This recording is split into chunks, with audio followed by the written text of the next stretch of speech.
बिस्मिल्लाहिर्रहमानिर्रहीम, अस्सलाम वालेकुम। अली सलमान जी टीवी के तमाम नाज़रीन को जी स्पोर्ट्स में खुश आमदेद कहता है, जहाँ पीर से लेकर जुमेरात तक रोज़ाना रात 11:05 पर हम इस महफिल को सजाते हैं आपके लिए और बात करते हैं उस दिन खेले जाने वाले मैचेस के बारे में या उस दिन से जुड़ी स्पोर्ट्स की खबरों के बारे में। और जब मैं ये अपने इंट्रो में कहता हूँ कि उस दिन के मैचेस के हवाले से, उस दिन से जुड़ी खबरों के हवाले से, तो जनाब आज का दिन पाकिस्तान की क्रिकेट हिस्ट्री में बड़ा तारीख साज दिन है, क्योंकि आज है जनाब 4 जून और 4 जून को पाकिस्तान क्रिकेट में कई ज़बरदस्त कारनामे सामने आए हैं। आज ही के दिन पाकिस्तान के left handed stylish opening batsman Aamir Sohail का डेब्यू हुआ। आज ही के दिन पाकिस्तान के जबरदस्त बैट्समैन इंजमाम उल हक का डेब्यू हुआ और आज ही के दिन पाकिस्तान के एक जबरदस्त फास्ट बॉलर अताउर रहमान का भी टेस्ट डेब्यू हुआ। तो ये तो 4 जून के हवाले से आज के दिन की इंपॉर्टेंट जो चीजें थी, लेकिन सबसे बढ़ के आज के दिन क्या हुआ जनाब कि आज के दिन यानी 4 जून को एजबिस्टन में जो है ज़हीर अब्बास साहब ने एक इंतहाई मार्कतुल आरा 274 रन की इनिंग खेली।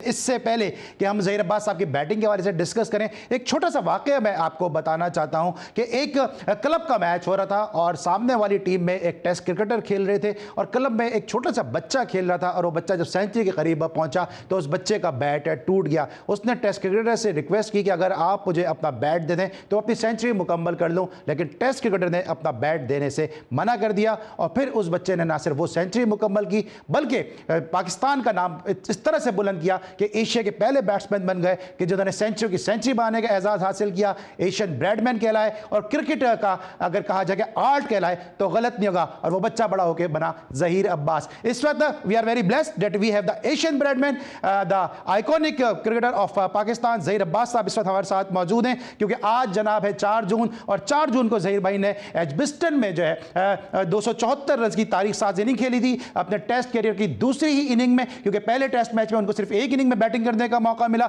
और दूसरे टेस्ट मैच में जब उनकी बैटिंग आई तो उन्होंने 274 रन की तारीख साज इनिंग खेली। ज़हीर भाई ने हमें इंग्लैंड से ज्वाइन किया, शो में खुश आमदेद कहते हैं। अस्सलाम वालेकुम सर। वालेकुम अस्सलाम अली, क्या हाल है सर? मैं बिल्कुल ठीक हूं सर। इससे पहले कि मैं आपकी 274 रन की इनिंग की जाने जाऊं, ये जो वाकया मैंने बताया है उसके बाद आपने तो सेंचुरियों के अंबार लगा दिए जो आपने टूटे हुए बैट से सेंचुरी बनाई। अरे जब सेंचुरी बनने लगती है, टूटा हो या ना टूटा हो, सेंचुरियां बनना शुरू हो जाती है, तो कोई नहीं रोक सकता। अच्छा ज़हीर भाई, सर इस इनिंग के बारे में बताइए, क्योंकि उस वक्त इंग्लैंड की बॉलिंग को खेलना उन कंडीशन में, वेदर भी बड़ा डिफरेंट होता था, फिर पाकिस्तानी वहाँ पे इतना ज़्यादा सक्सेसफुल भी नहीं होते थे। सर आपने आज ही के दिन यानी 4 जून को इतनी ज़बरदस्त तारीख साज इनिंग खेली, कुछ इस इनिंग के बारे में हमारी आज की नस्ल को बताइए प्लीज़। देखिए, जब मैं टेस्ट मैच खेलने गया तो हमारी जब बैटिंग आई तो सादिक साहब और आफ्ताब गुल साहब जो थे वो ओपनिंग गए, लेकिन इत्तेफाक से आफ्ताब गुल के चोट लग गई और वो इंजर्ड हो गए, वो वापस आ गए। लाज़मी बात है, जरा थोड़ा सा ड्रेसिंग रूम में खलबली मच गई कि ये क्या हुआ, लेकिन मैं फिर नंबर 3 गया। और सच्ची बात यह है कि देखिए, इतनी बड़ी टीम के सामने एक छोटा सा ज्यादा नाम उम्र का बच्चा, इतना एक्सपीरियंस नहीं हो क्रिकेट का उसको, बैटिंग का उसको, और वो जा रहा है और बैटिंग कर रहा है। तो मैं आपको बताऊं, लेकिन दिल से मैंने बैटिंग करता था। जब भी मैं बैटिंग करता था कि बस अब बैटिंग आ गई है तो अब मैंने किसी को बैटिंग देनी ही नहीं है, खुद बैटिंग कर रही है। लिहाजा अली, मैं सच्ची बात यह है कि बड़े दिल से बैटिंग करता रहा।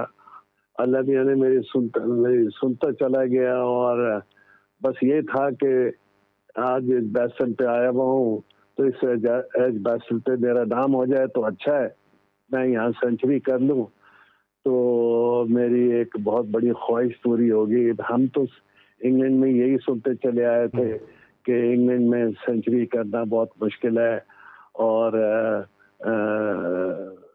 इतना आसान नहीं होता, घास होता है on the top of the pitch. लेकिन अल्लाह मियां ने मेरी सुनी, मैंने बैटिंग की और पहले दिन 158 बनाए। जब मैं 158 बनाए तो बहुत सी काउंटीज वाले मेरे पास आए बास्टन पे और मुझसे कहने लगे, जी ज़हीर साहब, हम आपको काउंटी क्रिकेट में लेना चाहते हैं। मैंने कहा मैं तो जरूर खेलना चाहता हूँ, लेकिन अभी तो मैं नॉट आउट हूँ। जब मैं आउट हो जाऊं तो फिर बात कीजिएगा मैं किस काउंटी से खेलूंगा। जब मैंने फिर 274 रन बना लिए, फिर काउंटीज वाले दोबारा वापस आए, तो मैंने ग्लॉस्टरशायर को पसंद किया खेलना और उनसे साइन कर लिया। और देखिए, अमूमन लोग क्या करते हैं कि काउंटी से एक काउंटी को छोड़े दूसरी काउंटी में चले जाते हैं, लेकिन मैंने एक ही काउंटी से अपना नाम जोड़े रखा और उन्हीं के लिए खेला और उनके लिए भी काफी स्कोर किया। लिहाजा इंग्लिश क्रिकेट पे यह है कि मेरा रिकॉर्ड जो है अली बहुत अच्छा है, बहुत अच्छा है, शुक्र है खुदा का। सर अच्छा, कब आपको यकीन हुआ, क्योंकि जब आपने इनिंग को जाहिर से सिंगल डबल से आपने इनिंग को आहिस्ता आहिस्ता आगे बढ़ाया, आपको यकीन कब हुआ कि मैं एक बड़ा स्कोर कर सकता हूं, मैं डबल सेंचुरी कर सकता हूं? वो कॉन्फिडेंस आप में कब आया? जब मेरे 30 से 35 के करीब स्कोर हो गया, मैंने कहा मैं तो इंग्लैंड के खिलाफ इतनी बड़ी टीम है, इसके खिलाफ मैं 30 से 35 स्कोर कर सकता हूँ, तो मुझे फिर आउट थोड़े की करना मुश्किल हो जाएगा। तो मैं 35 जैसे ही हुए, मैंने कहा अभी अगर मैं 35 कर लिए हैं तो मैं इंशाल्लाह सेंचुरी भी करूंगा और आउट नहीं होऊंगा। और आप खुद देख लें कि मैंने आउट भी नहीं हुआ, सेंचुरी भी की, डबल सेंचुरी भी की। उस डबल सेंचुरी की वजह से फिर काउंटी क्रिकेट हुई, उस डबल सेंचुरी की वजह से फिर वर्ल्ड 11 खेला। तो यही है कि जो मेहनत करता है वो फल पाता है, मेहनत की है, फल पाया है। बिल्कुल। लिहाजा मैं तो अपने हर पाकिस्तानी प्लेयर्स को कहता हूँ कि अच्छा खेलें, अच्छा जितना अच्छा खेलेंगे उतना आपका नाम भी होगा और आपको दुनिया पसंद भी करेगी। अच्छा ज़हीर भाई, मैंने एक किसी प्लेयर की मैं ऑटोबायोग्राफी पढ़ रहा था, उसमें मैंने ये पढ़ा कि जब ज़हीर भाई ने 274 रन की इतनी मुश्किल हालात में, इतनी मुश्किल कंडीशन में, इतने ज़बरदस्त बॉलर के सामने, वेदर इतना सूटेबल नहीं था जब ये इनिंग खेली, लेकिन उसके बावजूद भी सीखने का जज्बा इस तरह था और उस सीनियर की इज्जत इस तरह थी कि जब ज़हीर भाई वापस आए तो उन्होंने आसिफ इकबाल साहब से पूछा कि क्या मैं सही खेला? ये वाकया दुरुस्त है?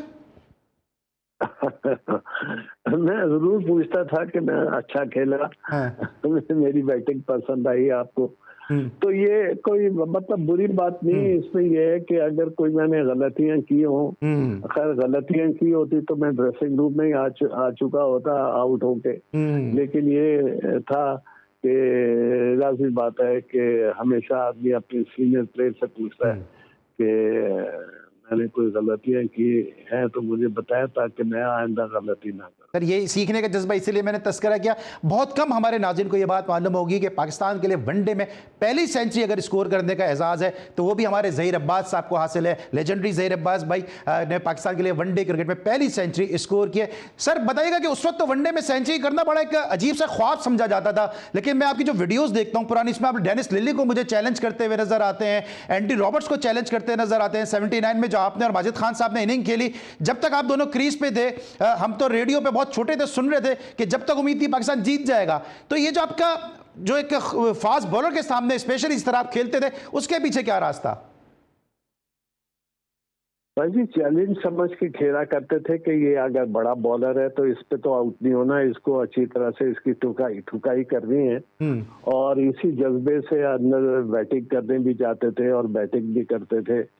और देखिए ये जो होता है ना, ये लगन होती है कि जितना बड़ा बॉलर हो उतना अच्छा खेलो तो नाम भी होता है और लोग पसंद भी करते हैं। लिहाजा मुझे अच्छी तरह से याद है कि जब मैंने स्कोर भी डबल सेंचुरी भी की और फिर ओडीआई में पहली सेंचुरी भी की, तो लोगों ने अप्रिशिएट ही किया। उन्होंने यही कहा कि भाई देखिए ये तो ये एक बड़ा प्लेयर बनेगा और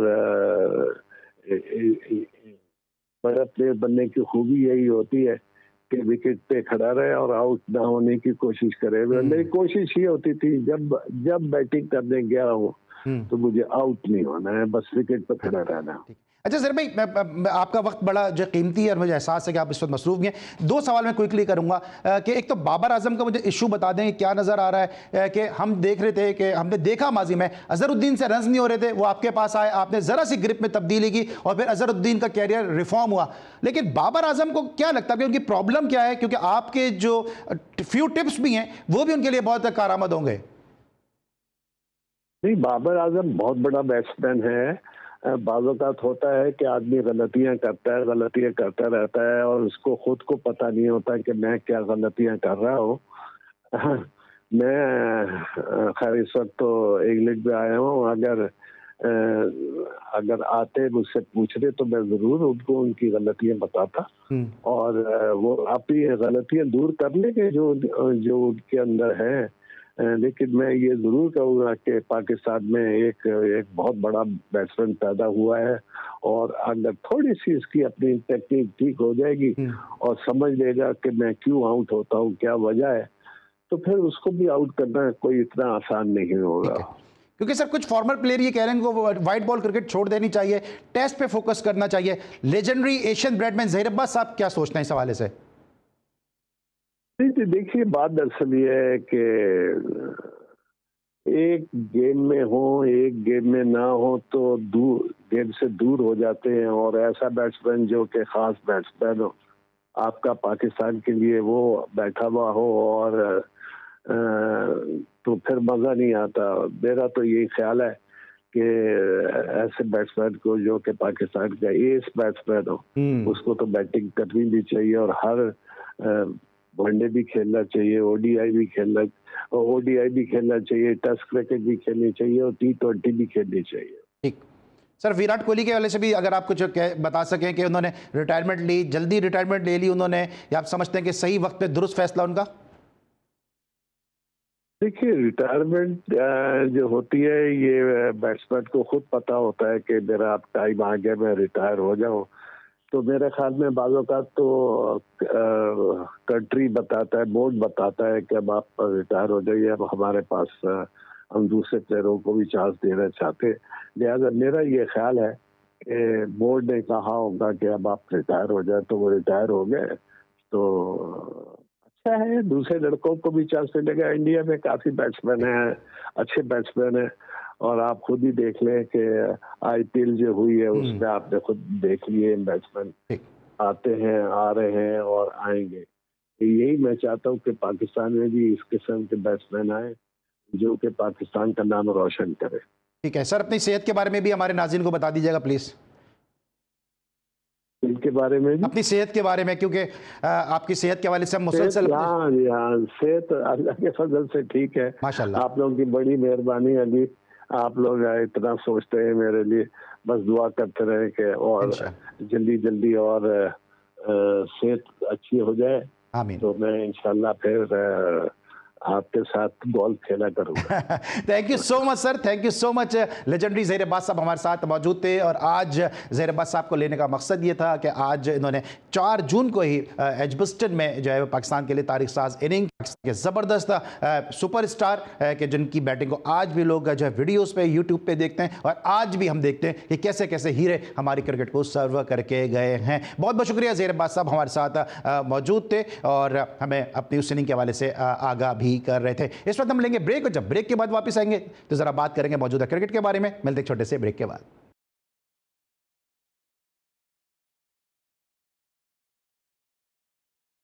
welcome back after the break. और ब्रेक पर जाने से पहले मेरे साथ मौजूद थे एशियन ब्रेडमैन ज़हीर अब्बास साहब, जिनसे आज के दिन के हवाले से, उनकी इनिंग के हवाले से, बाबर आजम के बारे में और विराट कोहली के हवाले से हमने गुफ्तगू की और हमें उम्मीद है कि legendary Asian Bradman Zaheer Abbas साहब की ये गुफ्तगू आपको पसंद आई होगी। अब बात करेंगे जरा मौजूदा क्रिकेट के हवाले से कि पाकिस्तान क्रिकेट बोर्ड में क्या चल रहा है, पाकिस्तान क्रिकेट इस वक्त किस सम में जा रही है। मेरे साथ इस वक्त पेशावर से मौजूद हैं हमारे नुमाइंदे खुसूसी कि जिनकी ना सिर्फ करंट अफेयर में बल्कि पाकिस्तान स्पोर्ट्स में भी बड़ी गहरी निगाह है। इमरान यूसुफजई साहब हमें ज्वाइन करेंगे टेलीफोन लाइन पर और उनके साथ मौजूद हैं एक और जबरदस्त शख्सियत के जिन्होंने कराची के लिए, पीआईए के लिए बहुत ज्यादा क्रिकेट खेली, अपने वक्त के जबरदस्त ब्लास्टर बैट्समैन और ज़हीर अब्बास साहब के साथ बड़े करीबी रहे। साजिद खान साहब वीडियो लिंक पे हमारे साथ जो है वो यूएसए से मौजूद है। पहले जरा साजिद खान साहब के पास चलते हैं, उनसे जानते हैं। साजिद भाई, अभी आपसे पहले ज़हीर अब्बास साहब थे, आपने सुना जो मेरी उनसे गुफ्तगू हुई है, कुछ यादें ज़हीर भाई के साथ, क्योंकि इतना बड़ा नाम है कि इनके बारे में जितनी गुफ्तगू की जाए कम है।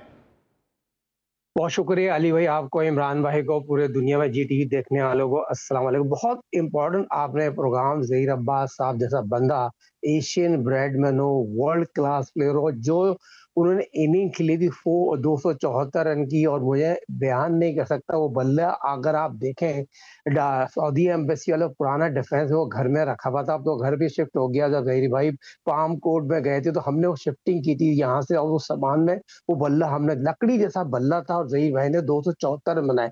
जितना करीब मैं जहीर भाई के था शायद ही उनका भाई सगीर अब्बास भी नहीं था, मेरे बहुत ही करीब था और मुझ पे बहुत चलते थे। जहीर अब्बास साहब जो मेरे कप्तान भी रहे, मेरे जीएम भी रहे, और मोइन खान जो पाकिस्तान के कप्तान थे, पहली दफा मैंने पीआई का कप्तान जहीर भाई से कह के बनाया। और मोइन खान को अंडर 19 जब इंडिया में तो मैंने कहा था जहीर भाई को, तो जहीर भाई ने मेरे कहने पे मोइन खान को पीआई में और पीआई का कप्तान बनाया। 9 लड़के जो हैं पाकिस्तान के सीनियर खिलाड़ी जो पीआई के थे, वो पिंडी स्टेडियम 9 बाहर जाके ग्रुप बंधा के एक तरफ बैठ गए थे।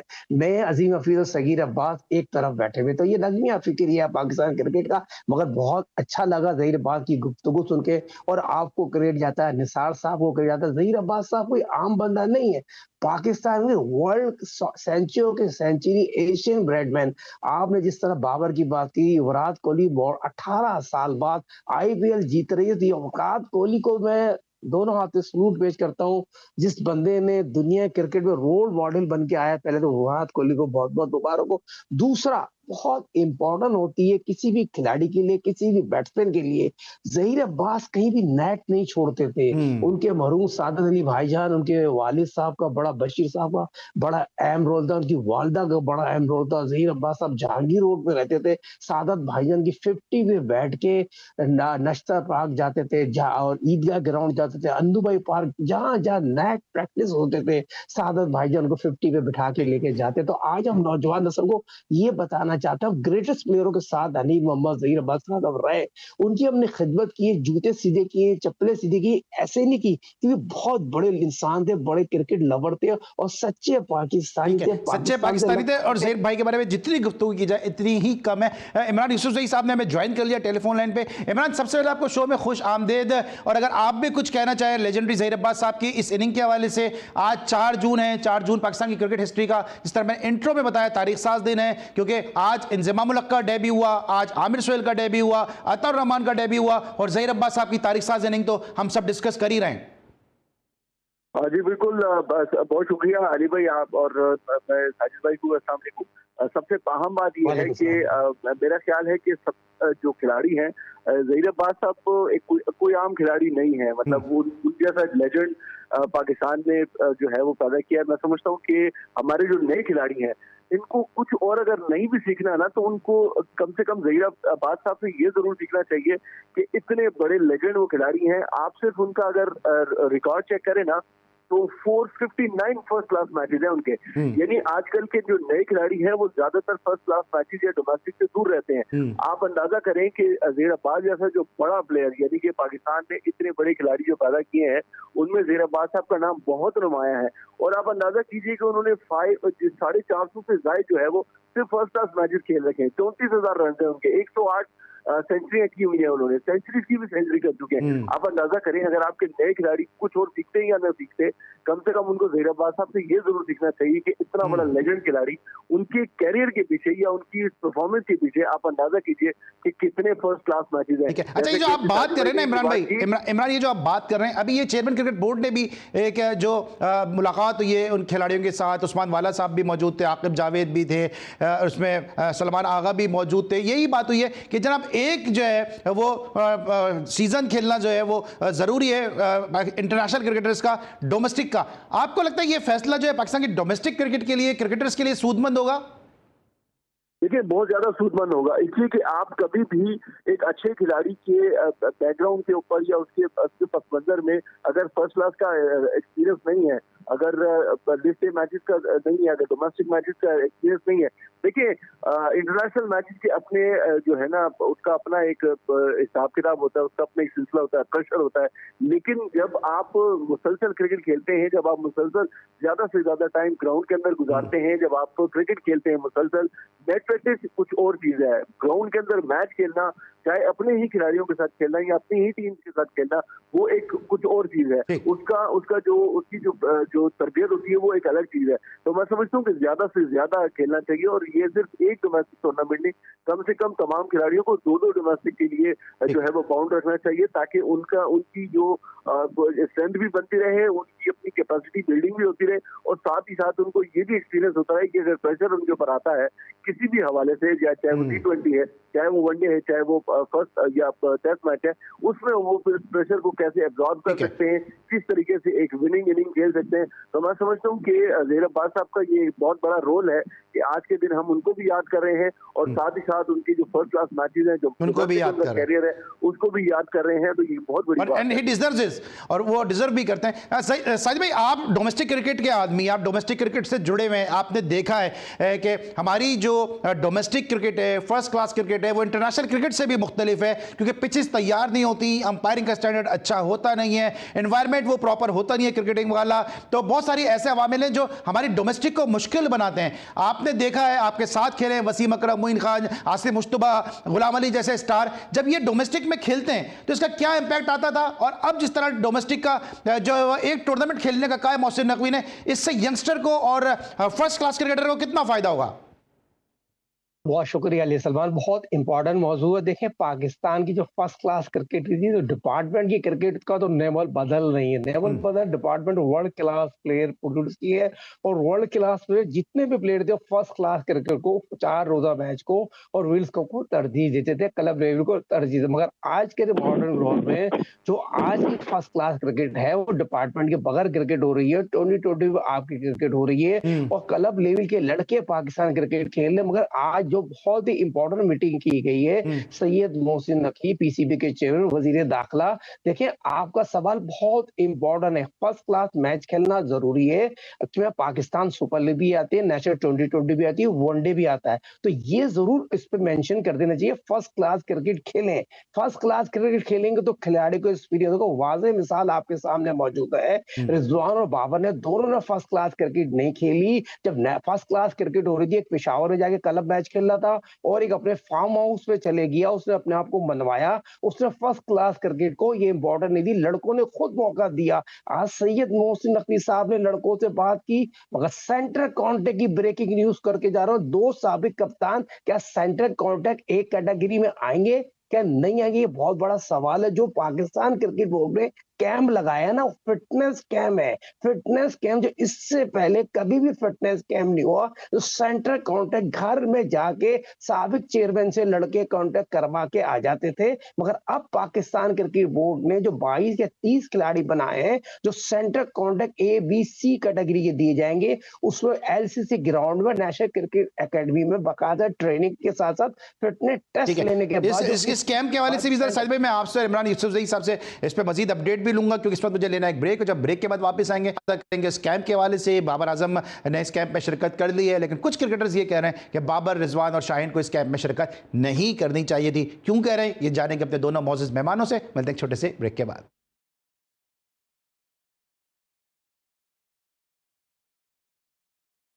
Welcome back after the break. Sajid Khan sahab former first class cricketer और ज़बरदस्त क्रिकेट एनालिस्ट, और साथ साथ हमारे नुमाइंदे खुसूसी इमरान यूसुफजई साहब, जिनकी क्रिकेट और करंट अफेयर दोनों पे बड़ी गहरी निगाह हमारे साथ आज के शो को रौनक बख्श रहे हैं। सबसे पहले साजिद भाई ये बताइएगा कि बाबर आजम ने इस कैंप में शिरकत कर ली है, और बासित अली जो आपके बड़े करीबी दोस्त भी रहे, उनका यह कहना है कि इस कैंप में शाहीन, बाबर, रिजवान को शिरकत नहीं करनी चाहिए थी। आप समझते हैं कि एक प्रोफेशनल प्लेयर को पीसीबी के किसी कैंप में शिरकत नहीं करनी चाहिए थी? ये स्टेटमेंट सही है? देखिए, बासित मेरे साथ रहा, बासित आधी से ज्यादा क्रिकेट मेरे साथ करिए, 20 टेस्ट मैच, 50 ODI क्रिकेट खेले। पाकिस्तान का 93 में वर्ल्ड रैंकिंग में था। ब्रायन लारा की बात करूं, सचिन की बात करूं, बासित वर्ल्ड रैंकिंग। मगर पाकिस्तान के सोशल मीडिया पे एक्स क्रिकेटर, एक्स पाकिस्तान के कोच, एक्स सिलेक्टर, उनको ये बयान नहीं देना चाहिए। देखिए, पाकिस्तान क्रिकेट बोर्ड के सेंट्रल कॉन्टैक्ट में PCB के मुलाजिम है। अब पाकिस्तान के जितने सुपरस्टार तीनों हैं, मगर मेरे जो इतलात है शाहीन शाह अफरीदी मुल्क में नहीं है, 1-2 दिन में पहुंचेंगे, वो भी वहां पाकिस्तान कदाफी स्टेडियम पहुंच जाएंगे नेशनल क्रिकेट। मगर तमाम खिलाड़ी पहुंचेंगे। PCB ने सेंट्रल कॉन्टैक्ट अनाउंस करना है, और A और B C कैटेगरी अनाउंस करनी है। सिवाय एक बंदा है जो एक सेंट्रल कॉन्टैक्ट A कैटेगरी में, जो अब तक की इतला है, उसका नाम है आगा सलमान, जो तीनों फॉर्मेट खेलता है। जो मेरे पास जरा है, आगा सलमान तो A कैटेगरी में ऑटोमेटिक चॉइस है। बाबर, शाहीन और रिजवान, या इनको एक कैटेगरी को में कंटिन्यू रखेंगे? जो मेरे पास इतलात है, क्योंकि ये दोनों 2020 में भी पाकिस्तान क्रिकेट में ड्रॉप कर दिए गए हैं, जो क्या उनको एक कैटेगरी मिलेगी? बहुत इंपॉर्टेंट सवाल है। आपके क्योंकि आपके सेंट्रल आपके इंसाइट कॉन्टेक्ट क्या कह रही है? क्या इनकी कैटेगरी में तनज्जुली हो रही है? एक बंदा बी कैटेगरी में जाएगा, दो बंदे, दो साबिक कप्तान की ये तय की जा रही है, एक को झटका दिया जाएगा, एक को बी कैटेगरी दी जाएगी। तो अब तक मेरे इत्तलात हैं, एक को जो है बी कैटेगरी में सेंटर कॉन्टेक्ट दी ठीक है, जाएगा। जरा मैं और इमरान एक से भी ए पूछ लेता हूं। कैटेगरी इमरान, साजिद खान साहब क्रिकेट एनालिस्ट हैं, इनके पास ये इत्तलात हैं बतौर न्यूज़ रिपोर्टर, बतौर स्पोर्ट्स रिपोर्टर और क्रिकेट एनालिस्ट। आपके पास क्या इत्तलात हैं इस कैंप के हवाले से? साथ साथ वही सवाल मैं करूंगा कि बासित अली साहब ने कहा इस कैंप में रिजवान को शिरकत नहीं करनी चाहिए थी, आप रिजवान के बड़े करीबी रहे, शाहीन शाह अफरीदी के भी आप बहुत करीब रहे, क्या समझते हैं कि क्या इस कैंप में वाकई शिरकत नहीं करनी चाहिए थी? देखिए, मेरा नहीं ख्याल कि वाजपेयी ने किस तनाजुर में कहा है, लेकिन मेरा नहीं ख्याल कि उनको शिरकत क्यों नहीं करी। आप तो कोई रीजन बताएं, कोई वजह बताएं। देखिए, कैंप के अंदर एक माहौल होता है, उसमें एक तरबियत भी होती है, साथ साथ ये बहुत सारी अपनी स्किल्स को भी जो है वो इन्हांस करते हैं। तो मेरा ख्याल है कि ये तो एक रूटीन का एक प्रोसेस है। जब कैंप लगता है, जितने भी खिलाड़ी होते हैं, खासतौर पर जो सेंट्रल कॉन्ट्रैक्ट के खिलाड़ी होते हैं, वो उसमें शरीक होते हैं। जो उसके बाहर होते हैं, उनको भी अगर बुलाया जाता है तो वो ज़ाहिर है उसमें शरीक होते हैं और शिरकत उनको करनी चाहिए। ये तो उनकी अपनी स्किल्स को ज़्यादा से ज़्यादा बेहतर बनाने के लिए एक फायदेमंद चीज़ है, इसमें तो नुकसान कोई भी नहीं है। बाकी जो बात तो साजिद भाई कह रहे हैं, ये बात बिल्कुल दुरुस्त है, इत्तलात नहीं है कि दोनों कप्तानों में से किसी एक कप्तान को जो है वो सेंट्रल कॉन्ट्रैक्ट बी कैटेगरी मिलेगी। अच्छा, आप चूंकि पेशावर में रहते हैं, रिजवान वहीं प्रैक्टिस भी करते हैं, वहीं करीबी हैं आप उनके, क्या लगता है रिजवान आपको, क्या थोड़ा सा जो मोहसिन नकवी साहब से पीसीबी से उनकी कुछ दूरियां हो रही हैं? क्योंकि इस मीटिंग में भी जो थे सलमान आगा मौजूद थे लेकिन रिजवान नहीं थे। देखिए, ये तो जाहिर सी बात है, ये तो आपको जाहिर सी बात है कि आने वाले दिनों में पता चलेगा कि क्या सिलसिला होगा। लेकिन ये एक हकीकत है कि रिजवान के ऊपर जो है वो कुछ किसी हद तक जो है वो, जिसे आप कह सकते हैं कि कुछ बादल मंडला रहे हैं। देखिए, एक तो सबसे आम बात यह है कि वो एक बड़े विकेट कीपर थे, कप्तान बने, विकेट कीपर बैटिंग वो बड़ी अच्छी करते रहे, लेकिन अब उनका एक मुतबादिल सामने आया है। हमने भी रिसेंट जो है वो मोहम्मद हारिस को देखा है, बड़ी शानदार तीनों मैचेस में उन्होंने बड़ी शानदार परफॉर्मेंस की। फिर आखिरी मैच में तो उन्होंने कमाल कर दिया, यानी 40 गेंदों के ऊपर वो 107 रन की इनिंग खेल के गए हैं। तो अब ये वो इनिंग की, ये वो सेंचुरी थी जो टीम के भी काम आई और उसके बाद उस इनिंग में और उस सेंचुरी ने जो है वो टीम को जिताया भी। तो इस हद तक तो कहा जा सकता है कि रिजवान के हवाले से, क्योंकि उनकी जाहिर सी बात है कि जो मामलात हैं कुछ बेहतर नहीं है और फिर उनकी परफॉर्मेंस भी बेहतर नहीं थी। और अगर मुतबादिल सामने आ गया है तो फिर जाहिर सी बात है कि उनको मजीद अपनी जो है वो परफॉर्मेंस को मजीद बेहतर बनाने की बेहतर बनाना पड़ा। साजिद भाई से भी जरा लेते हैं। साजिद भाई, मुझे दो तीन क्विकली आपसे सवाल करने हैं। पहले तो जरा रिजवान का बताएं कि हारिस की परफॉर्मेंस से रिजवान पे कितना प्रेशर आया है? देखिए, जो ख्वाहिश थी वो ख्वाहिश तो पूरी हो गई। जो चाह रहे थे एक ऐसा विकेट कीपर आए जो ओपन जाके 100 करे, पहला पाकिस्तानी जिसे ओपन जाके सेंचुरी बनाई, 44 बॉल में 4 डॉट वाले खेले। तो ये हारिस 18 इनिंग बाद जाके सेंचुरी बनाता है और एक ऐसी टीम के खिलाफ बनाता है जो अमेरिका और शारजा दुबई से हर के आ रहा हो, और बहुत ही बी कैटेगरी की टीम थी, बैटिंग पैराडाइज पे, मगर 100 तो 100 होते हैं। यहाँ पाकिस्तान क्रिकेट टीम को मुबारकबाद देनी पड़ेगी, हारिस को मुबारकबाद देनी, मगर जो सुपर स्टार है वो सुपर स्टार ही होते हैं। बाबर की बात करूं, रिजवान की बात करूं, शाहीन की बात करूं, पाकिस्तान के सुपरस्टार है। मगर पाकिस्तान क्रिकेट बोर्ड के जो हेड कोच है, जिन्होंने बैटिंग कंसल्टेंट भी नहीं रखा हो और खुद ही वन मैन शो हो और चीफ सिलेक्टर, अब तक तो मेरे इत्तलात हैं आके जावेदी हैं जो मेरे अपने जराए बताते हैं, चीफ सिलेक्टर तो अभी तक तो पाकिस्तान क्रिकेट बोर्ड ही ना। जरा मैं सवाल पे वापस आता हूं, रिजवान के ऊपर बादल मंडला रहे हैं या नहीं, क्विकली मुझे बता दें। देखिए, बांग्लादेश, आयरलैंड, जिम्बाब्वे तक तो मंडला रहे होंगे। जब वर्ल्ड रैंकिंग की बड़ी टीमें आएंगे ना, रिजवान तो सर, आप आयरलैंड से, यूएसए से भी तो आ रहे हैं, इन्हीं प्लेयर की मौजूदगी में उनसे नहीं आ रही क्या? देखिए, उस वक्त प्रेशर नहीं था, अब प्रेशर आ गया है। प्रेशर का हैंडल करना अब रिजवान का काम है। देखिए, ये दो चीजें होती हैं जब वर्ल्ड क्लास प्लेयर मैंने प्रोड्यूस किए, मोइन राशिद की, सरफराज की बात करूं, वही प्लेयर होता है कम बैक करना जानता हो। अब रिजवान पहली दफा कम बैक करेंगे ड्रॉप होने के बाद।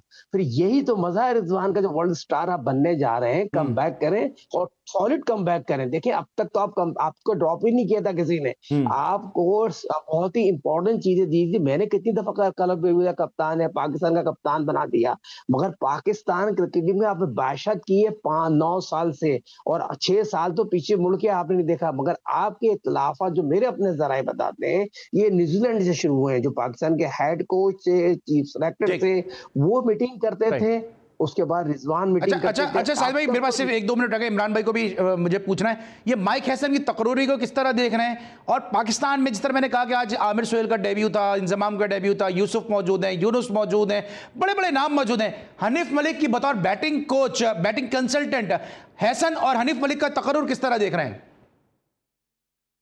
अली भाई, मुझे इसमें छोटी सी चीज ये जरूर ऐड करनी है कि हमारे पास जब भी लोकल हम जब किसी को हायर करते हैं, या जो अपने हमारे लेजेंड हैं, जाहिर सी बात है उनका भी कोई आसानी नहीं है पूरी दुनिया में, लेकिन किसी न किसी हद तक वो फिर टीम की मैनेजमेंट के ऊपर या टीम की सिलेक्शन के ऊपर उसको उनके जो है वो असरात दिखाई देते हैं। और ये थ्रू आउट अगर आप पीछे देखें, जितने भी सिलेक्शन रही है या जितने भी कोचेज रहे हैं, हेड कोचेज रहे हैं, उनकी कहीं ना कहीं इनपुट जरूर टीम में शामिल होता है। बाहर के जो हेड कोच आपके आते हैं, जो फॉरनर्स आते हैं, उनका एक्चुअली ये होता है कि वो किसी खिलाड़ी के साथ उनकी कोई जान पहचान या कोई ऐसा सिलसिला नहीं होता, तो वो सिर्फ परफॉर्मेंस को देखते हैं। तो मेरा ये ख्याल है कि शायद इस पॉइंट ऑफ व्यू से अगर या इस नजरिए से आप देखें, तो बाहर के जो फॉरनर्स आपके क्रिकेटर्स हैं, उनकी तकरीरी को तो जस्टिफाई किया जा सकता है। ठीक है, जरा साहिल भाई से भी लेता हूं, वक्त जरा महदूद है। इमरान भाई, साहिल भाई किस तरह देख रहे हैं हनीफ मलिक और हैसन की तकरीरी को? जिस तरह मैंने नाम लिए, पाकिस्तान में बड़े बड़े बैटिंग प्लेयर मौजूद हैं, बैट्समैन मौजूद हैं, उनको देखते हुए हनीफ मलिक, हम कोई पर्सनल नहीं है उनसे, लेकिन बहरहाल एक सवाल तो बनता है हैसन पे और उनके ऊपर। नहीं, ये बैटिंग कंसल्टेंट नहीं है, ये थ्रो डाउन प्रैक्टिस जो कराते हैं हेड कोच ही बैटिंग कंसल्टेंट है, उनकी टीम का हिस्सा है, इस्लामाबाद की एक लॉबी का हिस्सा है। बैटिंग कंसल्टेंट एक पाकिस्तान की बुनियाद तय करता है। पाकिस्तान के पास ग्रेटेस्ट प्लेयर मौजूद हैं, जैसे कि आपने ज़हीर अब्बास, जावेद मियांदाद, एनजी का नाम लिया, ये बैटिंग कंसल्टेंट हो सकते हैं। यूनुस खान हो सकता है, मिसबाह हक हो सकता है, मोहम्मद यूसुफ थे, ये बड़े नाम थे बैटिंग कंसल्टेंट इसे कहते हैं, जिन्होंने पाकिस्तान के लिए टेस्ट क्रिकेट खेली हो, बड़ी क्रिकेट खेली हो।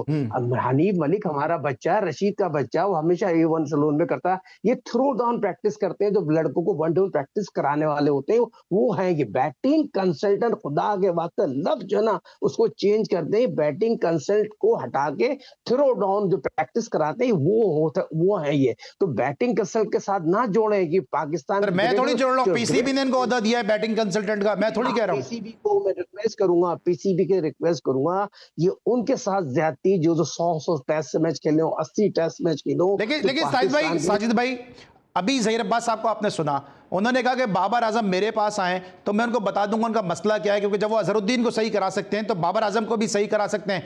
बाबर आजम ज़हीर अब्बास साहब के पास जा नहीं रहे, हनीफ मलिक की सुनेंगे वो? हनीफ मलिक ने अभी सोशल मीडिया में वन डाउन की प्रैक्टिस वीडियो दायर की है, वो थ्रो डाउन करा देखे। ज़हीर अब्बास साहब को जितना मैं जानता हूँ ना, ज़हीर अब्बास एक पाकिस्तान का हीरा है, और वो बहुत ही साफ गो प्योर पाकिस्तानी है। बाबर आजम को मैं चौधरी, जो उनके उस्मान चौधरी जो सारे दिन को लेके घूमते, उस्मान चौधरी साहब, ये GTV के प्रोग्राम में आपसे रिक्वेस्ट कर रहा हूँ, कराची में इनको लेके जाएं डिफेंस में ज़हीर अब्बास साहब के पास। और ज़हीर अब्बास साहब को पाकिस्तान से प्यार है, बाबर आजम से थोड़ी प्यार है। बाबर आजम जो कुछ भी उनको फॉल्ट है, ज़हीर अब्बास बाबर से तो आपके रमीज राजा को प्यार है ना, सबको थोड़ी हो सकता है।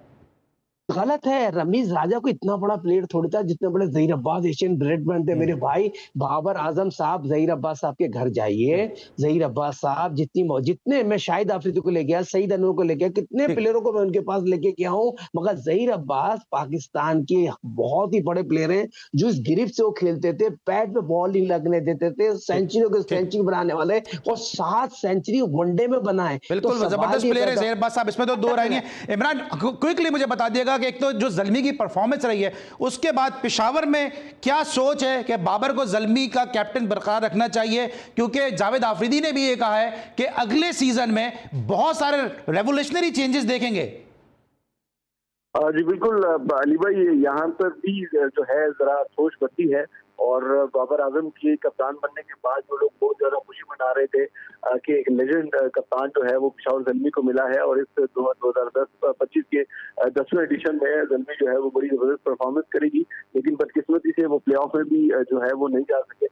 तो उसके बाद यकीनन जिस तरह के जावेद अफरीदी की सोच है, इस तरह यहाँ पर जो क्रिकेटर्स हैं या जो मकामी जो लोग हैं उनकी भी ये सोच है कि किसी ऐसे खिलाड़ी को कप्तान बनाने की जरूरत है कि जो कम से कम पेशावर से अगर ताल्लुक रखता हो या कम से कम खैबर पख्तूनख्वा से उसका ताल्लुक हो, तो उसके बाद उसको कप्तान बनाना चाहिए, और फिर ऐसा कप्तान हो जो एग्रेशन के साथ खेले और डिफेंसिव। लेकिन आप समझते हैं कि सिर्फ बाबर की तब्दीली बनती है?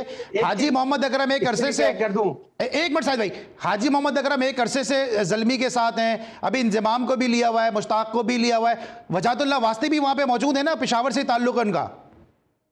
जी देखिए, इस हवाले से मैं यकीनन अली भाई ये भी आपको बता दूं कि यहाँ पर बहुत सारे लोग ऐसे हैं कि जो इस हवाले से भी जो है वो तहफ़्फ़ुज़ात रखते हैं, खासतौर पर मोहम्मद अकरम के हवाले से, इंजमाम के हवाले से, जो दीगर जो कोचिंग का स्टाफ है उनके हवाले से, इसलिए कि उनकी परफॉर्मेंस या उनका आउटपुट और इनपुट जो है वो इतना ज्यादा दिखाई पेशावर ज़ल्मी की टीम में नहीं दे रहा। पेशावर ज़ल्मी की टीम जो है और पिछले कई सीजन में कोई इतनी एक्स्ट्राऑर्डिनरी परफॉर्मेंस करने में भी कामयाब नहीं रही है। शॉर्ट कंसाइज तब्दीलियां नजर आ रही हैं अगले सीजन में?